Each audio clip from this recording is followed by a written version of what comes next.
بسم اللہ الرحمن الرحیم الحمد للہ وکفا وحدا وسلام علی عبادہ الذین اصطفیٰ اما بعد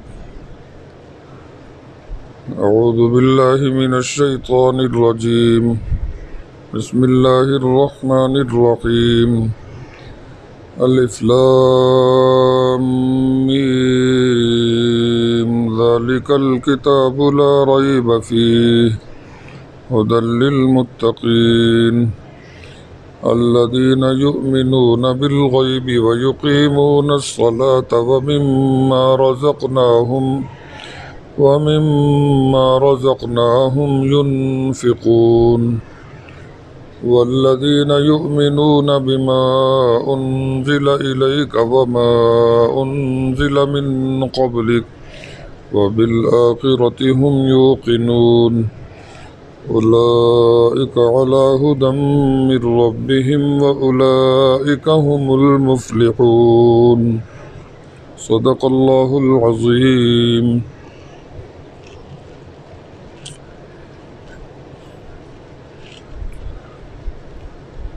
بڑے اہتمام کے ساتھ ہمیں ایک بہت ہی پیاری دعا سکھلائی گئی اور دعا ہم سے کروائی گئی کہ اللہ ہمیں صراط مستقیم کی ہدایت عطا فرما دو۔ پھر اس کے جواب میں ہمیں قرآن پاک عطا فرمایا گیا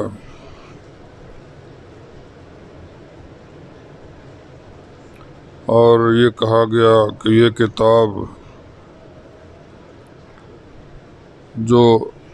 ہر کمزوری سے پاک ہے، شک اور شبہ سے بالا تر ہے، یہ ہدایت ہے، یعنی جو چیز تم مانگ رہے ہو وہ چیز تمہیں دی جا رہی ہے۔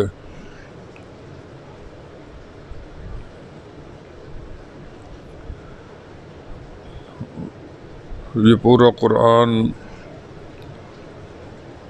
یہ جواب دعا ہے۔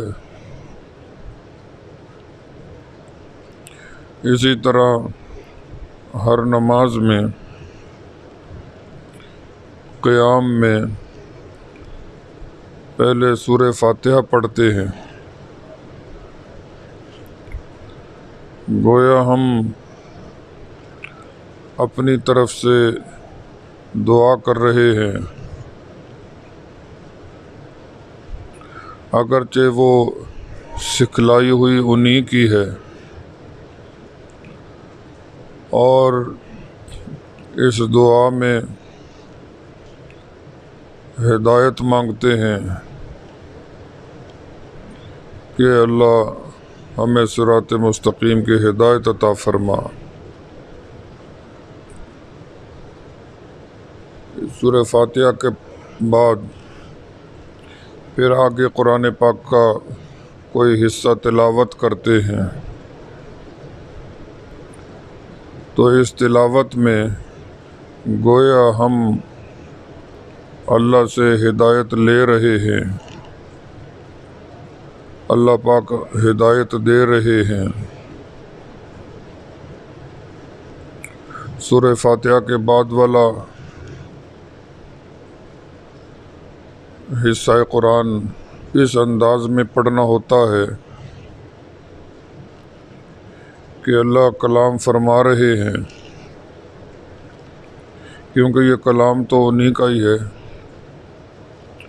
اگرچہ اس وقت اس کلام کا ظہور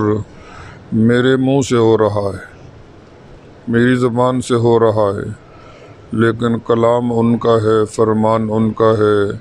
فرمار وہ رہے ہیں، اور ہم سن رہے ہیں۔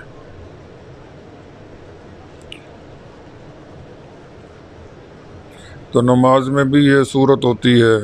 ہدایت مانگنا سورہ فاتحہ میں، پھر ہدایت لینا اللہ کا ہدایت دینا سورہ فاتحہ کے بعد والے حصہ تلاوت میں۔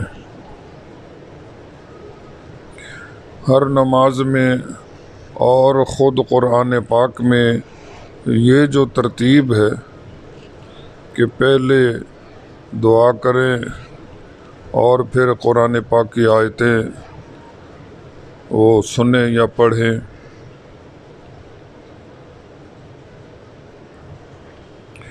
یہ ترتیب اس لیے دی گئی ہے، بنائی گئی ہے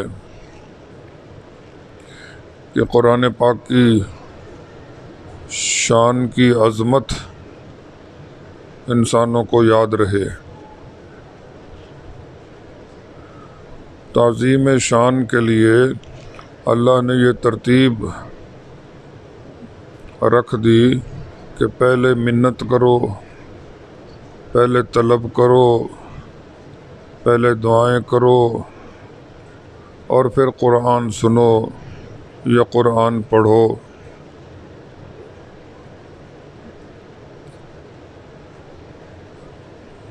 ویسے تو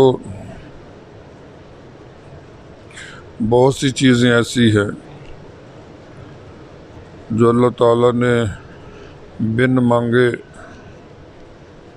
ہمیں عطا فرما دی ہوئی ہیں، حتیٰ کہ ہمارا جسم و جان ہم نے اس کے لیے کوئی دعا نہیں کی تھی، کوئی قیمت نہیں بھری تھی۔ اسی طرح ہمارے ہاتھ پاؤں، اسی طرح ہماری آنکھ، ہمارے کان، بے شمار چیزیں ایسی ہیں جو اپنی جگہ بہت ہی عظیم و شان ہیں، لیکن اللہ تعالیٰ نے بن مانگے ہمیں وہ عطا فرما دی ہوئی۔ لیکن قرآن پاک دینے سے پہلے ہمیں باقاعدہ دعا سکھلائی، ہم سے دعا منگوائی، اور پھر روزانہ ہر نماز میں، ہر رکعت میں پہلے ہم سے سورہ فاتحہ پڑھواتے ہیں، دعا کرواتے ہیں، پھر آگے کی آیتیں پڑھنے کو دیتے ہیں، پڑھواتے ہیں۔ اس کی وجہ یہی ہے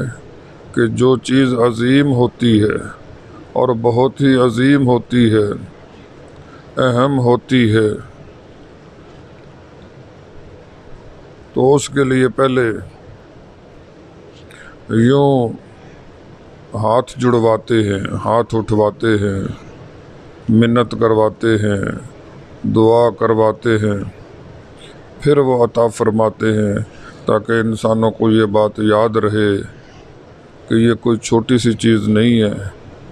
یہ معمولی چیز نہیں ہے، یہ بہت ہی اہم چیز ہے، یہ بہت ہی بڑی دولت ہے۔ ویسے اللہ جل جلالہ نے ارشاد فرمایا ہے قرآن پاک میں، وَآتَاكُم مِّن كُلِّ مَا سَأَلْتُمُوهُ، اللہ تعالیٰ نے تمہیں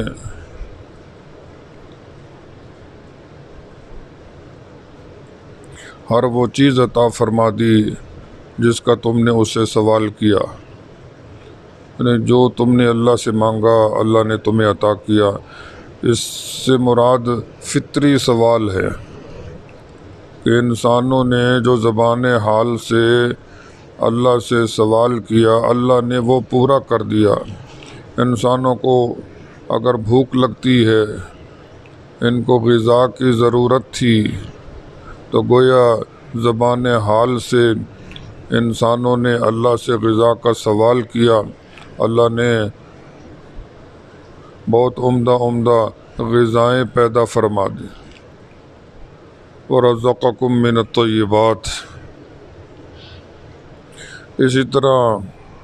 انسان کو اللہ نے ایسا بنایا ہے کہ اس کو پانی کی ضرورت لگی ہوئی ہے، تو اس نے زبان حال سے پانی کا سوال کیا تو اللہ نے پانی پیدا فرما دیا، پانی کا انتظام کر دیا۔ انسان کو روشنی کی ضرورت تھی، انسان کو سانس لینے کے لیے ہوا کی ضرورت تھی، اللہ جل جلالہ نے انسان کی ہر ضرورت کو پورا کیا، یعنی اس کے ہر فطری سوال کو اللہ نے پورا کر دیا۔ تو جہاں ہمیں یہ ضرورتیں لگی ہوئی ہیں اور اللہ نے ہماری تمام ضرورتوں کو پورا کیا ہے، اسی طرح ہمیں ہدایت کی بھی ضرورت ہے کہ ہمیں ہمیشہ ہمیشہ کی زندگی اور ہمیشہ ہمیشہ کی خوشحالی، ہمیشہ ہمیشہ کی کامیابی حاصل کرنے کا راستہ معلوم ہو۔ یہ بھی ہماری ایک فطری اور بہت بڑی ضرورت ہے۔ تو یہ ہمارا ایک فطری سوال تھا کہ اللہ ہمیں ہدایت دی جائے، ہمیں سیدھا راستہ بتایا جائے۔ تو وہی ہمارے فطری سوال کو اللہ تعالیٰ نے یہ دعا بنا دی اور فطری سوال کو ہمارے زبانی سوال میں ڈھال دیا، اور ہمیں سورہ فاتحہ والی دعا عطا فرما دی کہ اللہ سے صراط مستقیم کی ہدایت اس طرح مانگو۔ تو اس کی وجہ یہی ہے کہ انسان قرآن کی اہمیت کو، اس ہدایت کی عظمت کو پہچانے۔ جو چیز مانگتا ہے، جس کی ضرورت ہوتی ہے، اس کو مانگتا ہے، اس کے لیے منت کرتا ہے، تو پھر اس کی قدر بھی کرتا ہے اور اس کی عظمت بھی اس کے ذہن میں ہوتی ہے۔ تو اس لیے اللہ تعالیٰ نے ہم سے دعا کرا کر ہمیں یہ دولت عطا فرمائی، تاکہ انسان اس نعمت کی، اللہ کے اس احسان کی قدر کریں اور اس کی عزت جیسی کرنی چاہیے ویسی عزت کریں۔ اللہ تعالیٰ ہمیں اس دولت کی قدردانی کی توفیق عطا فرمائے۔ وآخر دعوانا ان الحمد للہ رب العالمین۔